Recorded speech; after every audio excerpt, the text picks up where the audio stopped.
Welcome to the PA Books Podcast. PA Books is a production of PCN, the Pennsylvania Cable Network.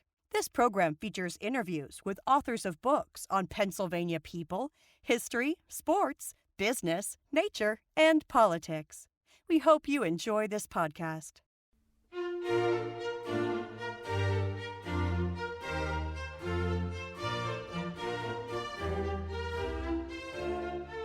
This week on PA Books, Sarah Eyerly, author of Moravian Soundscapes.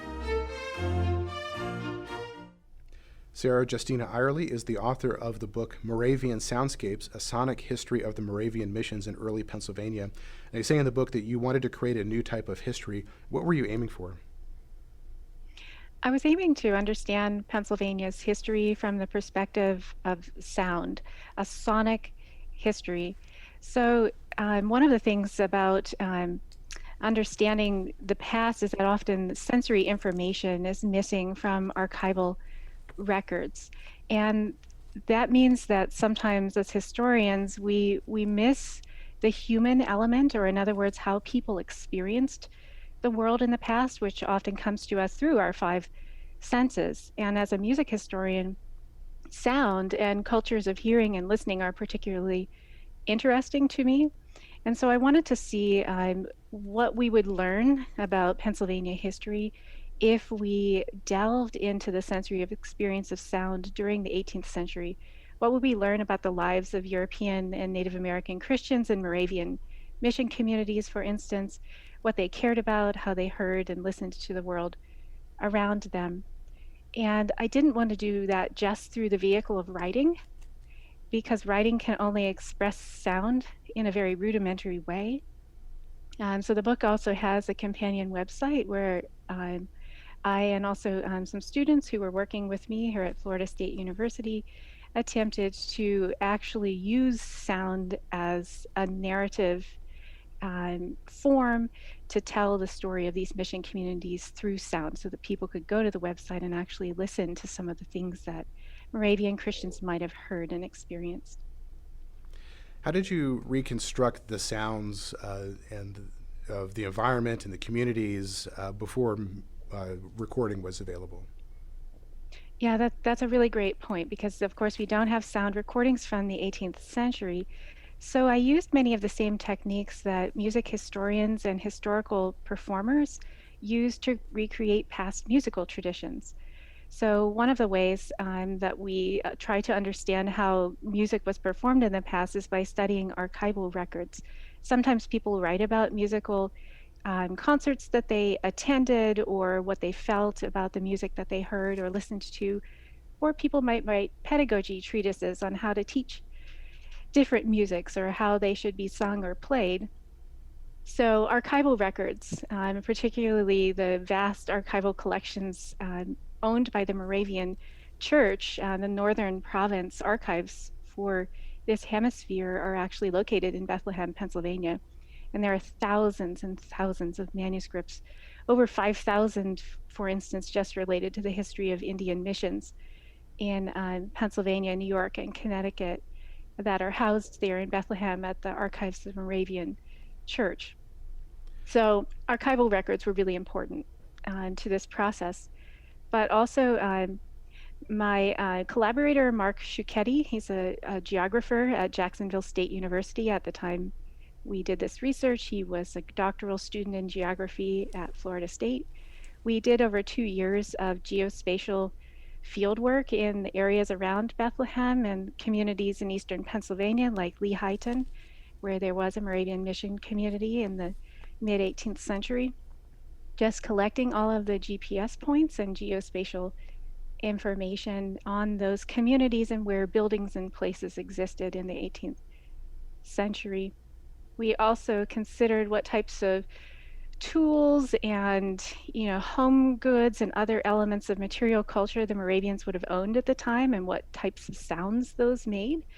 Those are almost like musical instruments. If we have an iron bell in the present, for instance, that comes from the Moravian community in Bethlehem, its ringing tone is almost the same as it would have been in the 18th century, and we can actually use that bell and its sounds today and record those and get a sense of what people heard in the 18th century.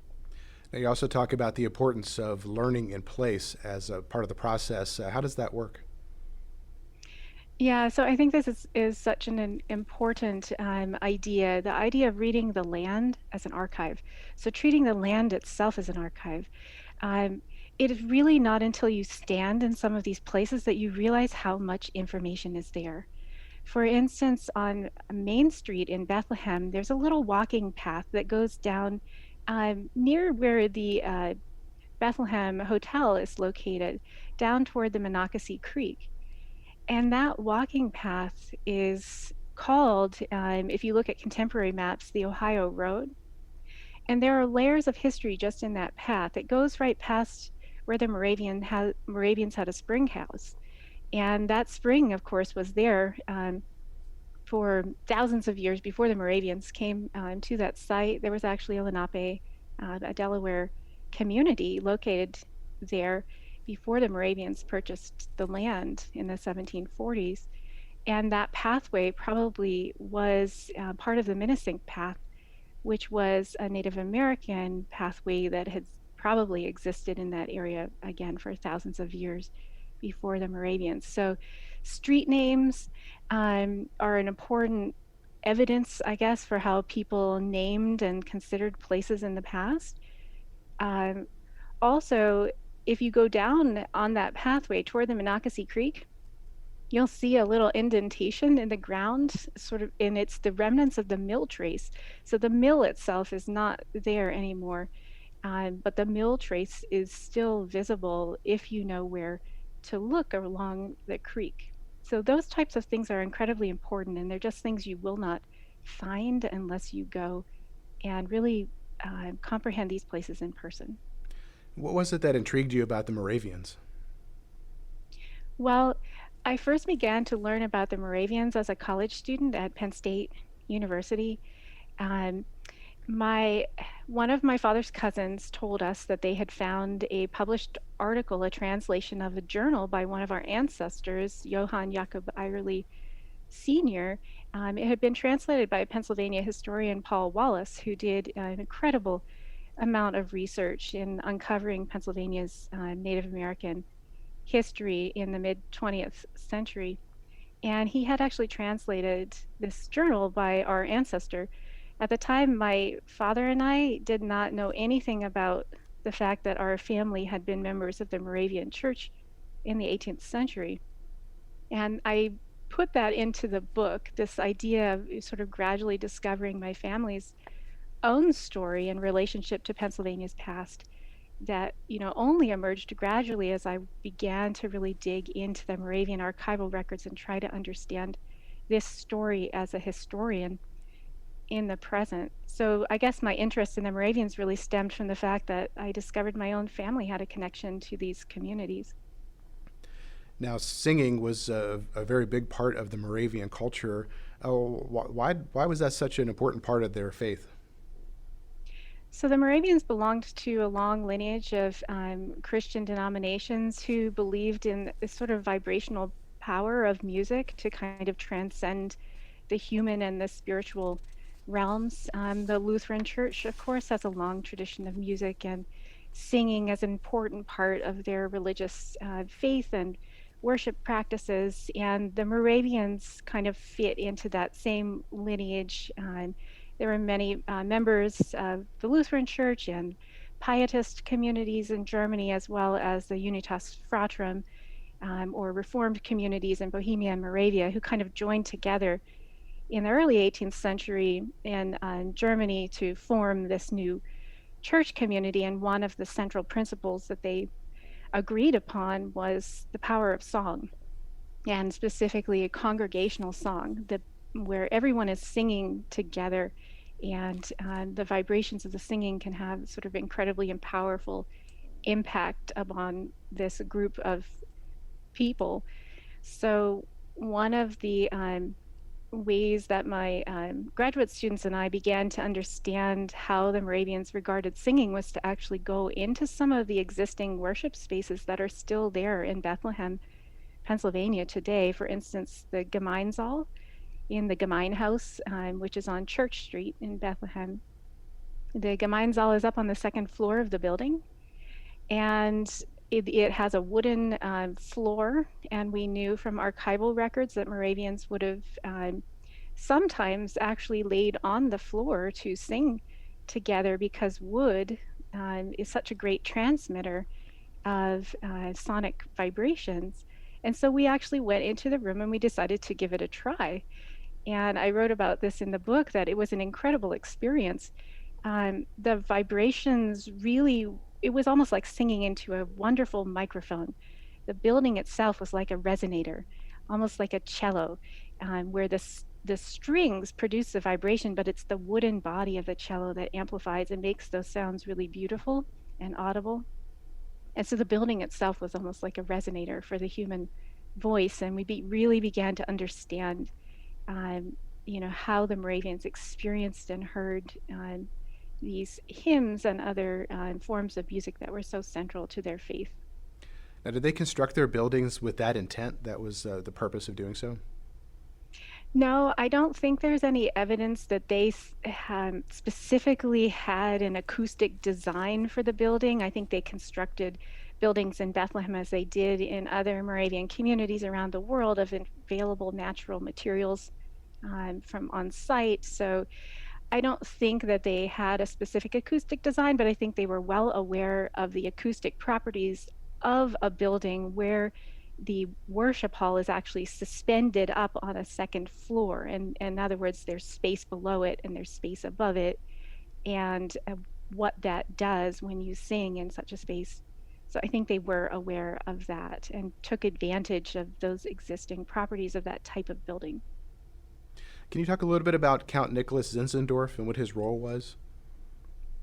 Yeah, so Count Zinzendorf is really charismatic figure, and I think you can say that nothing about how the Moravians practiced their music or heard their world or listened to it would have been the same without Count Zinzendorf and his theories about song and also about Christian faith.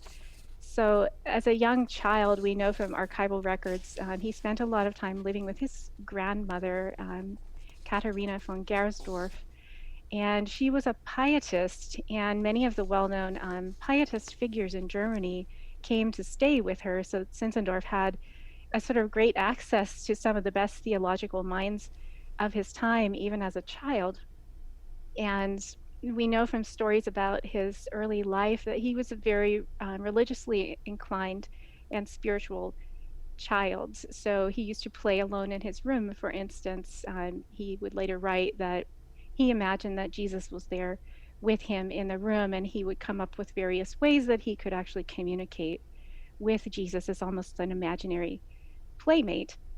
And one of those ways was to write some notes and keep them in his pocket, maybe different Bible verses or queries that he could ask, like yes or no. And then he would draw those papers from his pocket at random to understand what messages Jesus had for him at that particular time and place. And that actually led him to sort of develop this theory that if you could improvise hymns, it would be much better than singing something that another person had pre-composed or put together, because that would allow God a chance to intervene in that moment and to almost have a voice in your life and in community life, and to speak to that particular time and place a message that was divine in nature. Now, you also mentioned in the book that he was influenced by Jacob Boehme, if I'm pronouncing that correctly. Who was he, and what was that influence? Yeah, Jacob Boehme was an important mystical figure. He was interested in alchemy, spiritual alchemy, vibrational alchemy, as were many people in Europe at the time, going back to the court of Rudolf II during the Renaissance time period, the court of Rudolf II at Prague, and John Dee and Johannes Kepler, who were employed there.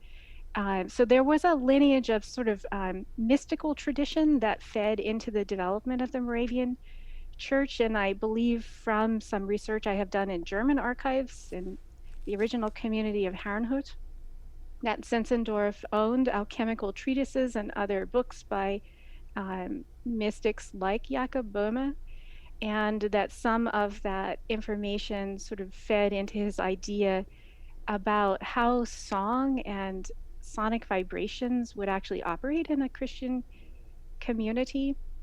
So if you think there's a similarity between the practice of communion and what the Moravians were trying to do with song.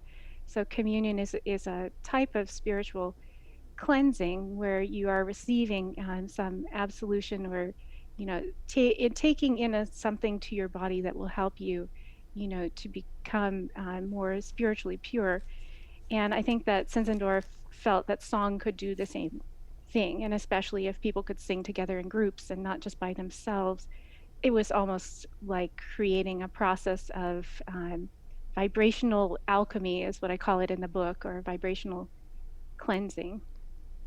Now, Zinzendorf also, when he was traveling in Pennsylvania, he would improvise hymns on his journey. How did he arrive at doing that? Why was that important to him? I think Zinzendorf was a person of his time. He was infinitely curious about the world around him, and I think that I can imagine him really going, through Eastern Pennsylvania in the mid 18th century. He was one of probably the very first Europeans to cross, for instance, over the Kittatinny Mountains and to go northward, from the area around the Lehigh River. I think he was fascinated by the people and places that he saw. And going back to his childhood, where he would just choose, I guess, to vent his feelings or, to express himself in song. I think that was a very natural part of his journey through early Pennsylvania, that he would choose to record the people and places that he encountered in song. And it's fascinating to see how quickly those songs were transmitted across the Atlantic. The Moravians, even in the early days of the settlement at Bethlehem and Nazareth, had a sophisticated network of ships that transported people and goods and musical instruments and musical manuscripts and theological treatises and church letters and communiques pretty quickly for that era across the Atlantic, so that communities in continental Europe and also in London could actually understand what was happening in Pennsylvania at that time. Now, these songs that he was writing, from a historian's point of view, are they important documentary resources for you? Do they show you what people's lives were like? Absolutely. So just like the land can be a record, or people's letters about what they experienced can be a record that we can use to understand the past, songs are an incredibly powerful record. We often choose to put in song things that we care about or things that mean something, very deep to us. And so in Zinzendorf's hymns, or what I call his Pennsylvania hymns, we find records of people, names of places, descriptions of the natural environment that really aren't preserved in any other form. And I will say, too, that part of the book is discussing native language hymns. The Mohican language, for instance, is not a spoken language anymore, and one of the only archival sources for that language comes from Moravian hymn manuscripts in the 18th century. And if readers go to the book's website in the area for chapter 3, they can actually listen to some of those hymns being sung, and it's been a fascinating process to reconstruct the language and to understand its pronunciation and what kinds of worldviews we can glean from those records as well. These are some of the very first known Mohican authored texts. These were not just translations by German missionaries. Mohican Christians actually created some of these texts and assisted in writing them down. What was the relationship between the European Moravians in Pennsylvania and the native Moravians? This is true of understanding any time and place in the past, that when we look at whatever evidence survives to us in the present for understanding the past, we look with our own lens. And I think that this particular mid-18th century time in Pennsylvania, certainly scholars have written a lot about this. Catherine Fall, for instance, writing in Moravian Studies about the Susquehanna River Valley, Daniel Richter, writing about Pennsylvania Native American history, have discussed that this was a time when there were many different communities from all over the world living in eastern Pennsylvania. And the ideas about race and ethnicity and religious affiliation were much different than they are in modern Pennsylvania. This seemed to be a time in early American history when people found that it was desirable or possible to create these multi-ethnic communities, such as the Moravians envisioned their missions could be. And Native Christians sometimes chose to affiliate with those mission communities. There probably are about 450 Delaware, Wampano, and Mohican Christians affiliated with the Moravians in the mid 18th century, maybe more, but that's about the number that is represented in baptismal records from that time period. And I think that people believed far more in their shared faith and their spirituality than they were concerned about racial or ethnic backgrounds or geographical places where people had come from. What was the Native American culture surrounding singing like? Yeah, so this is what I think is very interesting about correspondences between practices of singing in the Moravian Church, so things that German immigrants brought with them to Pennsylvania, and pre-existing practices of singing in Native American communities, for instance, Mohican and Lenape, Delaware communities. There was a lot of similarities about the idea of sacred song and how sacred songs worked. So the idea of improvisation, for instance, was an immediate link between these two pre-existing spiritual practices about singing. So in northeastern woodlands communities, typically people understood sacred songs to be something that was given to them by a divine presence, by a spirit. It might be something that you would seek individually in the woods by listening and understanding the environment around you. And if you were favored by a spirit, you would receive the gift of a sacred song. And it was certainly understood that sacred songs were not created by people. And in fact, if you tried to make one up, you could actually, risk censure by your community for trying to basically manufacture that divine spiritual connection through song.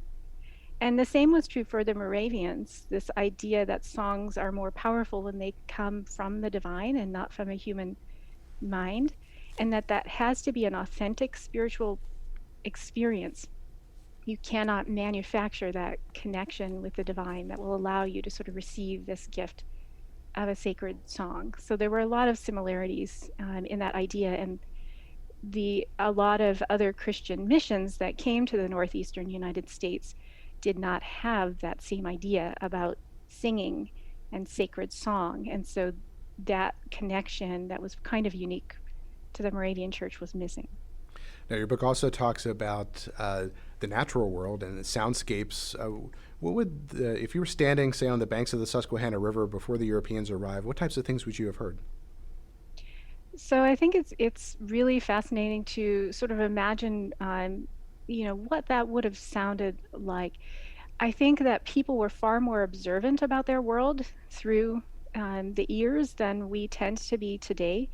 If you just take a moment now to just be quiet, in whatever space you're located, you'll probably begin to notice that anytime you attempt to engage in silence, there's actually quite a lot of sound around you. The sounds of planes or cars going by, or even your refrigerator making a hum, in the distance. And those sounds would not have been a part of the mid 18th century soundscape along the Susquehanna River. So it would have given you an opportunity to hear and listen to different types of sounds.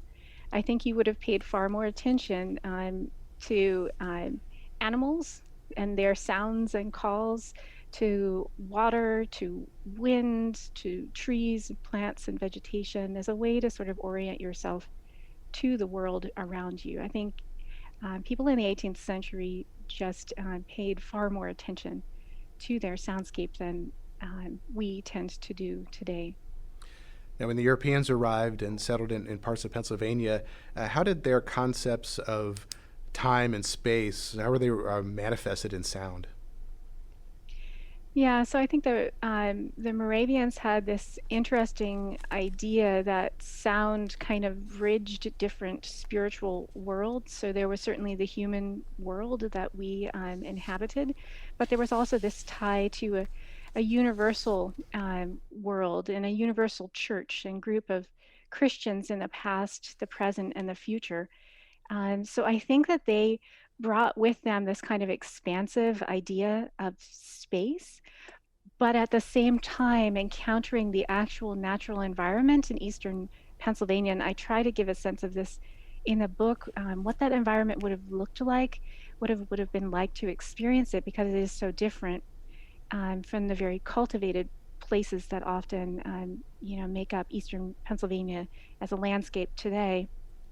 That the idea of this kind of endless forest, much of eastern Pennsylvania in the mid 18th century was covered with forest land, was kind of daunting to Europeans who came from a place that was heavily deforested. Parts of Central Europe and Britain, where many of these immigrants were coming from, just looked far different in the mid 18th century in terms of their landscape. And so one of the things I've found is pretty prevalent in writings of those immigrants about their experiences of the landscape is just feeling a sense of dread almost at the endlessness of the forest and the difficulty of the landscape. Now, when the Moravians established their community, it was a planned community. How did they plan it, and what were they intending to do? So the Moravians had a town planning structure that originated in Germany in the Central Church community in Herrnhut. And so there were pretty predictable designs for how Moravian towns were laid out so that you could go from place to place. You could perhaps go to Herendijk in the Netherlands. You could go to Yorkshire in England. You could go to the Caribbean. You could come to Pennsylvania, and you would probably recognize the design of the buildings and the layout of the streets. And one of the things that I tried to explore in the book is how Moravian town planning practices helped to create a sense of who belonged in a community like this, which was a closed religious community. You could not live in Bethlehem, Pennsylvania, for instance, in the mid 18th century unless you were Moravian.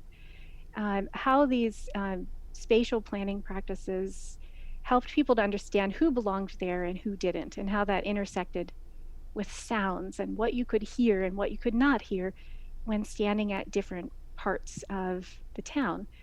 So one of the things that my students and I discovered is that around the core of the communal buildings in Bethlehem, so everyone lived in these communal houses that were separated by gender and age. Around that core soundscape, you probably could have heard very well, hymn singing throughout the day, for instance, forming a kind of a sense of a religious soundscape that was all encompassing. But as you moved further away to the edges of the community, for instance, along the street in Bethlehem, I can't remember the name of that street, but it's still there, where the Stranger's Store was located. The Stranger's Store was a place that people could come on the sort of outskirts of the community to purchase things from the Moravians, but visitors really weren't allowed to sort of penetrate that inner core around the communal buildings unless they were supervised by Moravian elders. And so what you could hear at the Stranger's Store is very different than what you could hear around the single brothers and the single sisters' houses. And I think considering again how people oriented themselves by sound to the world around them, that made a big difference for feeling a sense of belonging to the community, or feeling a sense that you were a stranger there, or someone who was outside of the community. And my students and I have worked to resound some of those soundscapes so that readers can get a sense of what people heard. How is singing a part of the structure of a Moravian day? Singing happened all day long. This was almost a kind of monastic practice, a ritual cycle of music and prayer that started about 4 or 5 o'clock in the morning. So a bell would be rung in the different choir houses, and people would rise and get ready for the day. They would begin by singing. They would have, prayers together. They would eat breakfast. We know also from archival records that while people were eating, while they were talking, while they were going about their daily chores, they were singing. So there was certain time set aside for worship throughout the day, but worship also happened in the midst of just daily life. It was really a part of how you were supposed to approach the entirety of your life as a Moravian. Even there are records that detail that Moravians would sing a song to each other when meeting each other on the street, for instance, instead of saying hello. They would sing a hymn verse as a greeting. So it's really such an important part of how people interacted with each other throughout the day. You also mentioned that different occupations had their own songs, and some like stable hands, reapers, spinners, tailors. Were the words of the songs different for different occupations? Melodies different? How were they distinct? Yeah, so the words were different. They were designed to tell you something theological about that occupation or about a particular category of people, for instance, single sisters or single brothers or married women or married men. There were certain theological principles and Bible verses that were associated with different occupations and different stages in one's life or different gender. And those songs helped, again, to create a sense of sonic community so that you understood where you belonged within this communal structure and how that fit an important purpose within the life of a Christian community. The melodies, and this is interesting, this is part of the feature of the improvisational aspect. Moravians used only about 40 melodies that got recycled over and over again. There were more than 200 tunes in a typical Moravian chorale book or a songbook that might have been used by organists, but only around 40 of those were sung in regular rotation. And one of the reasons for this is that if you want to improvise something, it's really hard to improvise new text and new music. But if you don't have to improvise new music, you just have to improvise new text, you can make your job much easier. So if you only have 40 tunes and therefore 40 harmonic structures and melodies to learn, then you can easily adapt those tunes which you are so familiar to you from regular singing throughout the day to improvise new texts that will fit them. Now, improvisation was a very important part of their musical culture, and they actually taught it. How did they teach it? Yeah, so Moravians had a very predictable plan for how to teach people to improvise because it's actually not that easy to improvise music. It isn't a question of just singing or playing whatever you feel like. Improvisation is actually a highly structured practice where you are often learning formulas, or in other words, melodies or bits of text that are repetitive. And then you are learning how to combine those formulas in new ways to create something that has never been sung or spoken before. So the Moravians had regular singing schools where they would teach people these hymn tunes and also how to take parts of hymn tunes and combine them with parts of other hymn tunes. They also had poet schools so that people could learn how to spontaneously create new poetry. And this is very much part of 18th century European practice. People memorized long lists of rhymes that then they would have those in their memory and they could easily use them to create new poetic structures and texts. So this fit very much with its time, I guess, in European artistic history, that you would want to do something like this and some of the techniques that were used. Now, the Moravian communities featured people who spoke multiple languages, and that manifested itself in song as well, in what you call the polyglot harmony. How did that work? So this is very much a part of Moravian theological practice, and it is a specific mission philosophy. The idea that the Holy Spirit manifests in the languages and cultures of people all around the world in ways that are specific to that group of people and that time and place. So the Moravians approached their mission work in this way. They saw themselves as ambassadors to a particular community. They often would just simply go and live in a particular place. The first Moravian missionary in North America, Christian Heinrich Rauch, first came to New York City, where he met two Mohican men and eventually was able to persuade them to be allowed to come back to their hometown. And he set up there basically providing basic medical care and sort of practicing his faith in public view. And eventually people came to ask him about it, and he was able to understand some of the ways and learn the language in that particular Mohican community. And that was the first group of native Christians that joined the Moravian church, came from Rauch's connection with that community. So the idea that you would want to sing in many different languages is very Moravian. So we have records that in Bethlehem and in one worship service, they might have been singing in as many as 25 or 30 different languages. And this idea of the polyglot manifestation of the Holy Spirit in the lives of Christians all around the world was central to this idea. You also mentioned that in addition to all the other ways that singing was a part of their culture, that they encouraged young single adults to play, and in addition to playing cards, play with music. How did that work?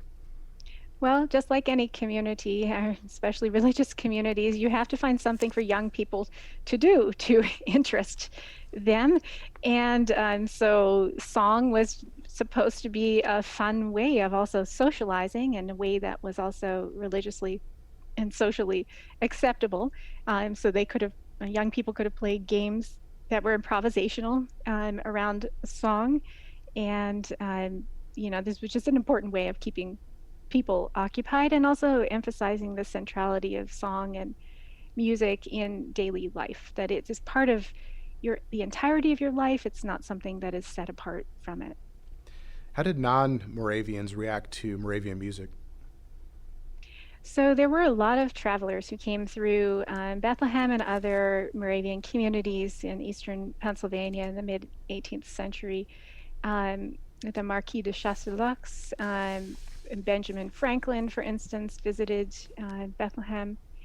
And many travelers wrote about the beauty of Moravian singing. These records tend to be pretty consistent, even though people were visiting in different years and visiting different communities, that there was a sense of a group harmony and an expression of deep feeling or deep religious commitment that came through in the singing of the Moravians. And many people wrote that they were moved to tears. And that seems to be a pretty consistent reaction of travelers. It was something very deeply moving about listening to a group of Moravians singing. Did the Moravians ever hold concerts for outsiders, or was it mostly just an internal thing for them? Mostly it was internal. It was meant for the community. So people played chamber music. The Moravians had, some of the first chamber works composed in early America here on this side of the Atlantic, and they also imported the most current musical manuscripts and instruments from Europe, again, due to this, extensive trade network via ship across the Atlantic. Those concerts tended to be for Moravians themselves, but visitors were sometimes allowed to participate and to actually listen to those concerts. Did Moravian musical forms influence the broader musical world? That's a good question, because in terms of chamber music, the Moravians were not doing things that were vastly different from those same types of compositions that were happening in Europe at the time. String quartets, symphonies, these types of things tended to be favored, cantatas for Moravian communities. But I would say in terms of singing hymns, that did have some influence in a broader sense. For instance, the Wesleys, who founded the Methodist Church, they knew Zinzendorf. They knew other Moravians. They had heard them singing, and they were some of the people that wrote about in the mid-18th century about the beauty and the communal harmony that they heard, and this influenced the tradition of hymn singing in the Methodist Church. Now let's talk a little bit about some more about the native Moravians. How did they fit into the community? Did they have their separate community, or were they actually allowed to live within the Bethlehem community? So it depended on the person and on the situation. So some Native Moravians lived right in the Bethlehem community. There were a number of single sisters, for instance, who lived in the single sisters choir. There were single brothers who lived in the single brothers choir, who were Native American. But some Native American congregants chose to live in a separate community near to Bethlehem. So in the 1740s, there was a community along the Lehigh River. There's a steep embankment in Bethlehem, kind of near the center of the town. And down at the bottom of that embankment along the river, there was a community called Friedenshutten. There was a smallpox epidemic in Bethlehem in 1746, and that community then relocated to where present-day Lehighton is located, north along the Lehigh River, and that community was called Gnadenhutten. And that community was actually attacked in the early 1750s and destroyed. And that the native Christian community and some of the German missionaries who served there relocated back to the Bethlehem area, where they founded a town called Nain.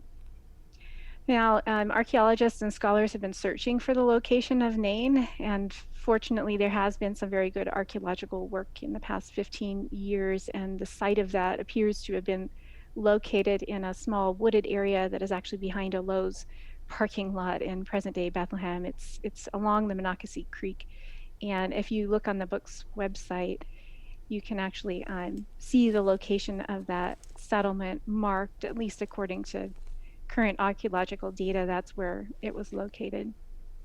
How did the native Moravians combine their own native cultural singing with the Moravian style of singing?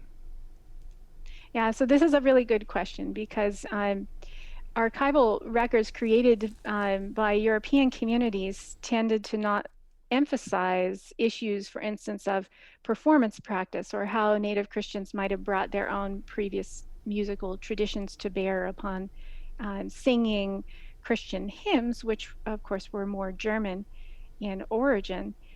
And that's been one of the challenges of this project, and one of the things that I continue to work on as a researcher is looking beyond, or I guess around, these records to find the musical traditions and ideas about singing that would have come from native Christians, that they brought with them into their practice of Christian faith, that just have been silenced or just not recorded in the archival records of the Moravian Church. So one of the challenges of working with the Mohican hymns, for instance, has been how to sing them in the present day. We know a lot about how European Moravians thought hymns should be sung. They should be sung very softly, very quietly, very reverently. They were a form of prayer. They should always be done by a group. But we don't know a lot about how Mohican Christians might have also brought pre-existing ideas about how to perform sacred song. So one of the projects I've been working on, which is an outgrowth of the book project, is to actually resound these hymns in 3 different ways with the help of a descendant Mohican community in Wisconsin, the Stockbridge community in Bowler, Wisconsin. And the idea is to engage the many different stakeholders in the history of these hymns with resounding them in the present day in ways that are meaningful to them. So we have actually sung the same hymns that are on the book's website with a church community in the Stockbridge community, the Lutheran Church of the Wilderness, and Bill Miller, who is a Mohican singer-songwriter from that community who lives in Nashville today. He's a 3-time Grammy Award-winning singer-songwriter, has actually composed his own new music, sort of getting rid of the German chorale tunes that might have set those Mohican texts, and composed his own new music to those texts. So we've done them in 3 different ways. The sort of way we think Moravians, at least European Moravians, might have sung them based on archival records. And then with a church community, Mohican descendant church community, and then also with Bill Miller providing his own unique spiritual voice to these hymn texts in the present day. Now, one of the native Moravians that you mentioned in the book was Joshua. You mentioned he was a cooper and a carpenter, and he was one of the more gifted musicians. Who was he? Yeah, so Joshua and Joshua's father were some of the very first converts to Moravian Christianity, and they were both father and son were important spiritual elders within the Moravian communities. They came from their home community in New York, and they moved to the area around Bethlehem. Joshua Jr. was born there. They lived in Gnadenhutten. They lived in Nain and Friedenshütten, some of these communities that I mentioned a little while ago. And eventually they migrated into Ohio with the entirety of the Moravian native congregation in the 1770s. And Joshua Sr. passed away in Ohio. Joshua Jr. actually passed away in Indiana, where there was a Moravian mission community along the White River near Anderson. How did the 7 Years' War influence the relationship between the native Moravians and the European Moravians? It was devastating to the whole idea of how a Moravian Christian community could work. So the whole idea, as I said, going back to the idea of polyglot harmony and that the Holy Spirit would manifest in different places and cultural traditions in a specific way, that was the whole premise of these communities, that they could be multicultural, they could be multi-ethnic, they could involve different expressions of Christianity. And unfortunately, even though the Moravians, and I think native Moravians and European Moravians believed strongly in these ideals, it was not supportable when the communities around them, they were really immersed in this British Atlantic colonial world where those values were becoming increasingly rare and not supported. And of course, during times of war, there's going to be acts of violence that basically people increasingly came to see their differences as real differences and actually insurmountable. And one of the legacies of the 7 Years' War and the American Revolution was the growing apart of people who lived in these communities, so that race and ethnicity came to be seen as far more important than a shared or common spirituality or Christian faith. Did the native Moravians feel abandoned by the European Moravians? I think to some extent they did. So in the book's 4th chapter, I talk about the exodus from the community of Nain to Philadelphia. So in the wake of the massacre by the Paxton Boys of the Susquehannocks at Conestoga Manor, and also increasingly hostility of other European settlers in the area around Bethlehem and Nain, the whole native congregation was relocated to Philadelphia, to the center of the Pennsylvania colonial government, for their protection. They were located on what was called at the time Province Island, which was actually an island in the Delaware River, and it was a former place where people were isolated who had various contagious diseases. It was a pestilence isolation area. And the Moravians were there for about a year. There was several attempts to move them into the New York or New Jersey, but none of the other colonies would accept them. So they were there under the protection of the Pennsylvania colonial government, and Benjamin Franklin was involved in that as well. There was also some danger to them that the Paxton Boys might possibly attack Philadelphia, and there was a lot of hostility between different European settlers in eastern Pennsylvania and the government for sheltering these native Christians. Now, these native Moravians seem to have been in a difficult position. They had left their communities and embraced Christianity, but now they were being not able to find a home within the Christian communities of the Europeans that they were around. Do we have a record of how that affected them?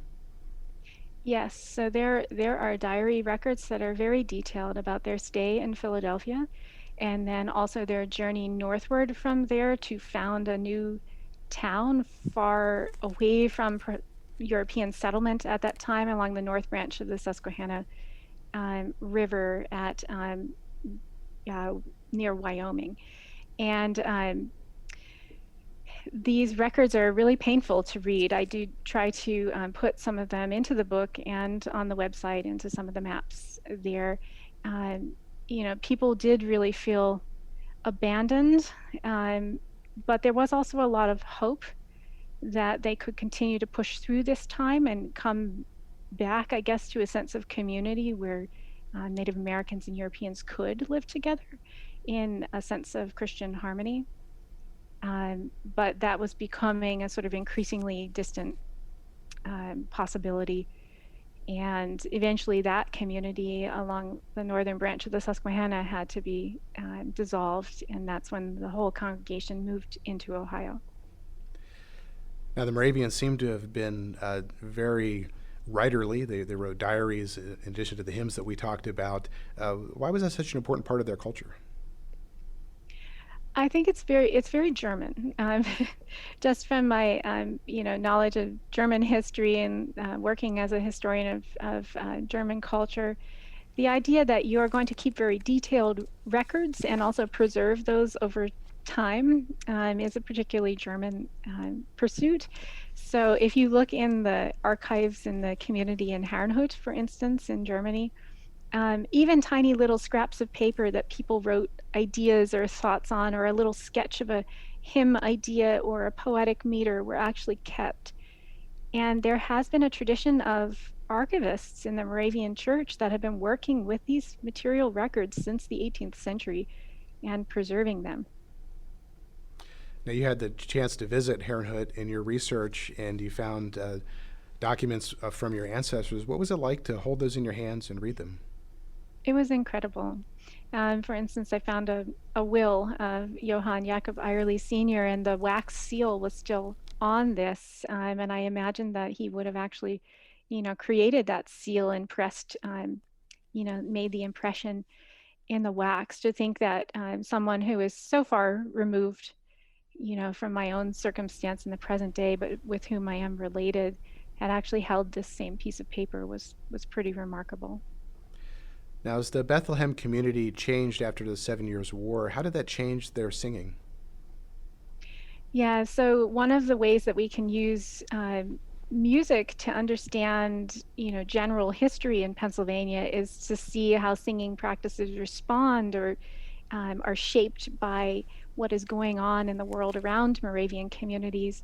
So with the removal of the native Moravian community away from Bethlehem and also increasing European settlement in that area, during the last part of the 18th century, the Moravian practice of improvisational singing really died out. It persisted a bit longer in Europe, but after the 1760s, Bethlehem shifted from a communal economy where everyone lived, as I said, in these communal houses and also committed their labor to the common good, to a system where people began to live in single-family homes and to purchase land or at least rent it from the church in Bethlehem. And that really shifted the pattern of how people went about their day and the contact that they had with each other. You can only improvise songs in this complex way if you're doing it all the time and you are really committed to this practice.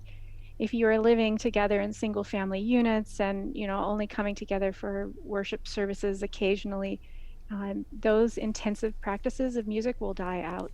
And that's exactly what happened in Bethlehem. Are there any surviving Moravian communities in the United States today? Yes, there are quite a few. So just in eastern Pennsylvania, some of the more notable ones are, of course, Bethlehem, Nazareth, Lidditz, Emmaus. There are smaller communities spread around the area of the Lehigh River. And North Carolina is another big area of Moravian settlement. So a group from Bethlehem went southward into North Carolina and founded a town called Salem. And then some related communities sprang up around that, like Bethabara.